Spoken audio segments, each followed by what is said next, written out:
During this time change, I've noticed that, it flusters people. The time change flusters people, but the time change also bewilders animals. Well, what do you mean by that?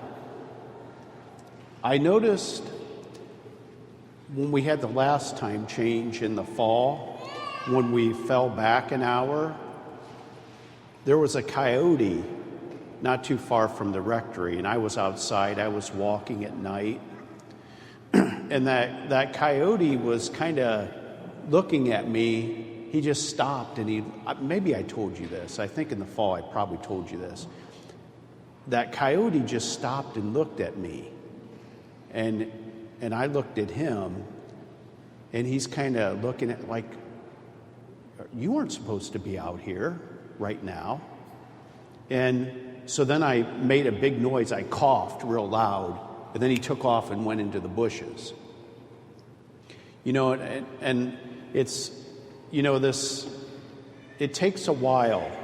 These surprises, there's all kinds of surprises. And, today's readings, we see the surprises. David and Jesse and David's brothers are surprised today. We see also that, the man born blind was surprised today also. The parents of the man born blind was surprised today.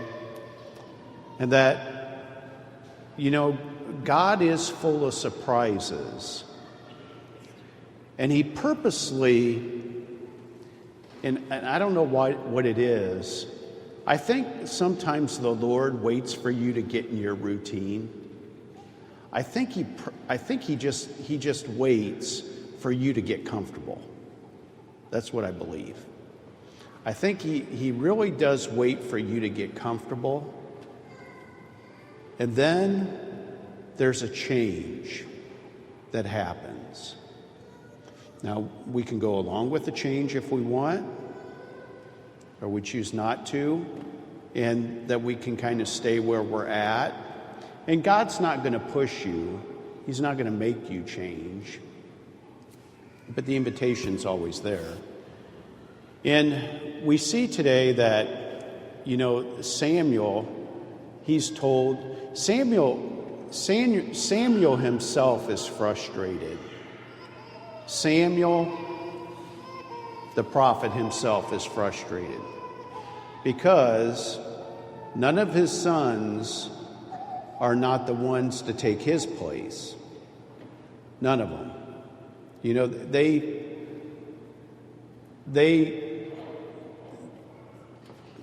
use the reputation of their dad. These sons of Samuel use the reputation of their dad to do things that aren't right, that are filthy at times. And so Samuel, he's frustrated because he's wondering, who's going to take his place? But we see Samuel going along his way, and he's told by the Lord who to anoint. And, well, how did God speak to Samuel? When the Spirit rushed upon David, when Samuel anointed David, what does that mean? Why don't I get that? Why don't I get that? Why can't things be clear to me? Well, maybe they are clear to you. But you have to turn it down a notch. God's ways are not our ways, and his thoughts are not our thoughts. Maybe you have to slow down a little bit. Maybe you have to pay attention, like on I-75 today.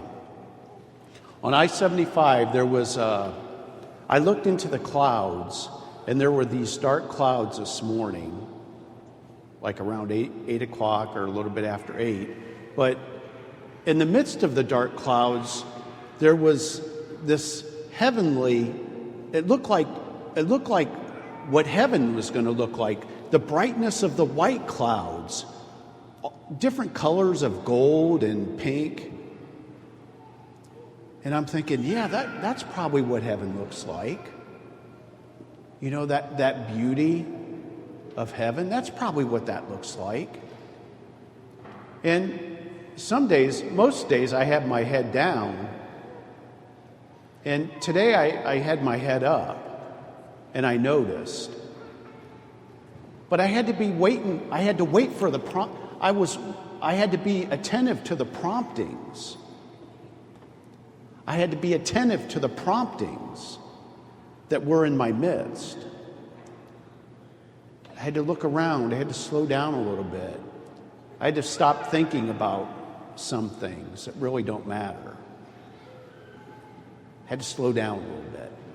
And that's what Lent does. It's purposely meant to slow you down, to take you from your pace, and to help you to analyze, is your pace, is that where you should be? The pace that you are creating for yourself every day, is that the pace that you should be on?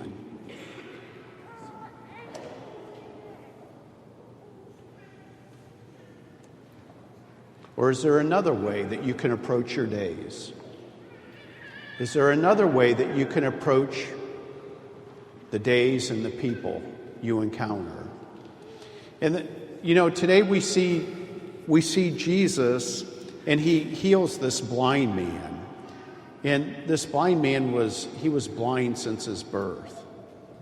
He couldn't see the clouds this morning off I-75.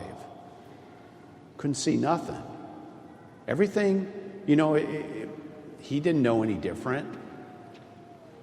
And Jesus heals this man. And the Pharisees, I've tried to understand where the Pharisees get a bad name at times. The Pharisees we see Jesus calling them a brood of vipers. We see that Jesus gets upset with his apostles, but he also gets upset with these religious men that they don't accept him. And I've tried to understand where the Pharisees are coming from. And now look at this a little bit. Watch this, everybody. Watch this. The Pharisees are meant to keep the law of Moses and the prophets. They're the policemen. They're not meant to just to preach and teach, but they're also the religious policemen to make sure that the faith stays in order. Okay? Now, well, that's your job too, Father Tony. Well, sometimes I think it's other people's job because they tell me what to do. But anyways, what I'm not doing right. But anyways, I see the Pharisees, they are right. That's one of the 10 Commandments to keep holy the Sabbath. No healings, that's considered work, healings. No work is to take place on the Sabbath. I understand that. And they are very correct. The Pharisees are very correct in enforcing that. They are right. Okay? Look at what happens. There's some people that just won't stop.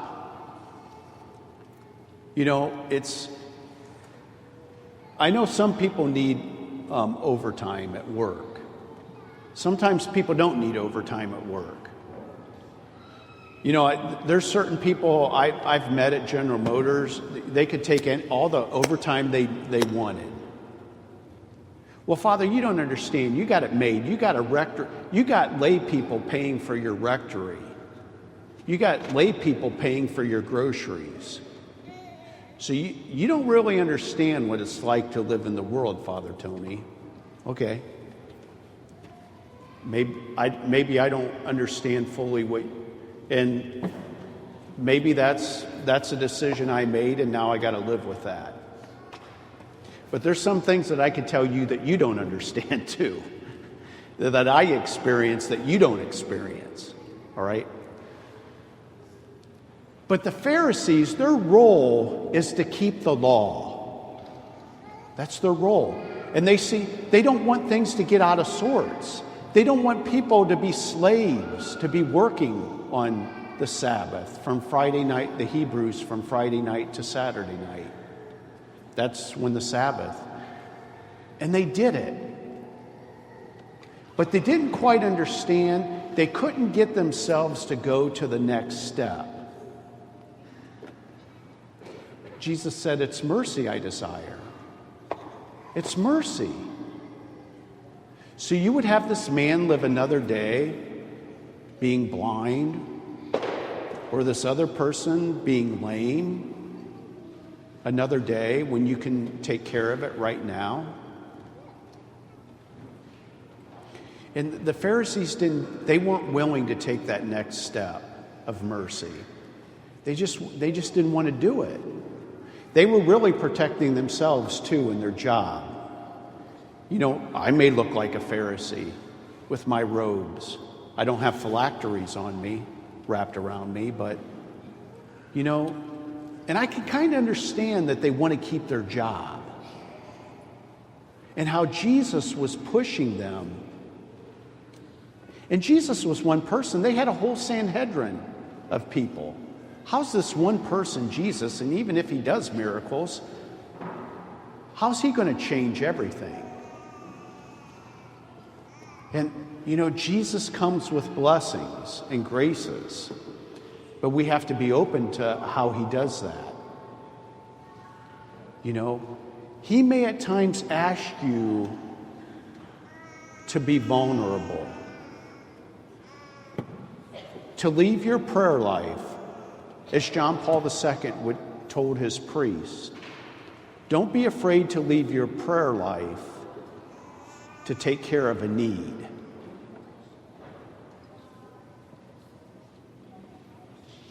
Don't be afraid to be interrupted. The surprises. Don't be afraid of the surprises. God, he loves you. He wants to take care of you. He's going to push you. He's going to want you to change.